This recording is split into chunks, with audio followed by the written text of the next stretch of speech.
He doesn't run backwards, but the Reverse Flash is every bit the antithesis of the Flash himself. Oh, I'm not like the Flash at all. Some would say I'm the reverse. Welcome to WatchMojo.com, and today we will explore the comic book origins of Eobard Thawne, aka Professor Zoom, aka the Reverse Flash. The Reverse Flash, Eobard Thawne. What kind of name is Eobard? The 25th century kind. He replicated the accident that allowed me to tap into the Speed Force. Became a criminal. Professor Zoom. As with most comic book characters, there are often reimaginings and different versions to a character's past. We have chosen to primarily follow the storyline which unfolded in 1963's issue number 139, which was expanded upon in 1993's The Flash Volume 2, number 74 to 79. In Professor Zoom's debut comic appearance, he was introduced as a brilliant scientist from the 25th century, dissatisfied with the mundane utopia of his time period. When a time capsule from Barry Allen, aka the Flash's 20th century, finds its way to his city, he acquires one of the speedster's supersuits.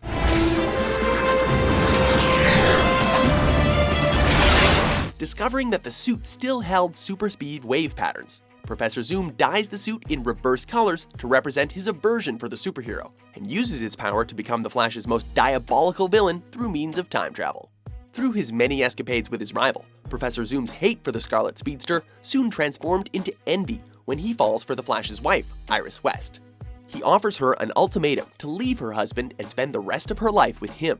For some unknown reason, Iris decides to refuse this generous offer. Zoom becomes enraged and kills her by vibrating his hand through her skull. You don't have to kill thousands of innocents to bring me down. No, I don't.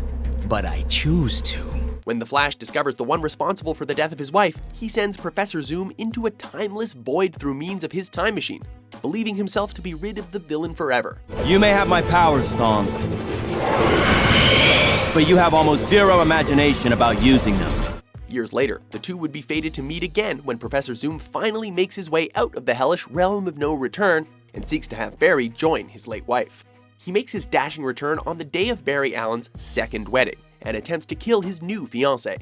Refusing to let the cruel fate befall him again, the Flash stops Professor Zoom by snapping his neck, killing him instantly. Eobard Thawne's origin story was later revised in the Wally West Flash era, where the Professor was revealed to be a Flash fanatic in the 25th century. His obsession for the hero drove him to not only study his biography, but transmute his facial features to resemble him. When he uses his time machine to go back and meet his hero, he doesn't travel back far enough and ends up in a time after Barry Allen's death. It is here that he discovers his destiny in becoming the Reverse Flash, his idol's greatest threat. The realization warps his mind, leading to him posing as a resurrected Barry Allen. Initially fooling the public, his identity is later revealed when his jealousy of the real Flash spirals out of control. Wally West challenges the villain and sends him back to his own time, wiped of his memory, but with a newly acquired distaste for the Flash. While Professor Zoom's disposition has allowed him to make subsequent attacks on the Flash's life, he's prevented from ever killing him, as he would cease to exist without the superhero fueling the Speed Force. He's instead settled with forcing Barry Allen to live out a life of despair and grief by killing the ones closest to him through means of time travel, such as his own mother. Oh, Barry. That's the beauty of all this. I didn't do any of it. You did.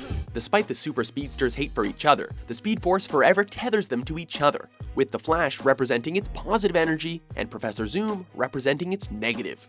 Professor Zoom has since appeared across various media, notable for being the antagonist in the beloved 2013 animated feature Justice League: The Flashpoint Paradox. I've notified Star Labs to ready a cozy little cell for you, Professor. Recently, we've seen Professor Zoom on the small screen, portrayed by actor Tom Cavanagh on CW's The Flash. My goals are beyond your understanding. Are you a fan of the man in the yellow suit? For more super top 10s and great comic book origins, be sure to subscribe to WatchMojo.com. See you soon, Flash.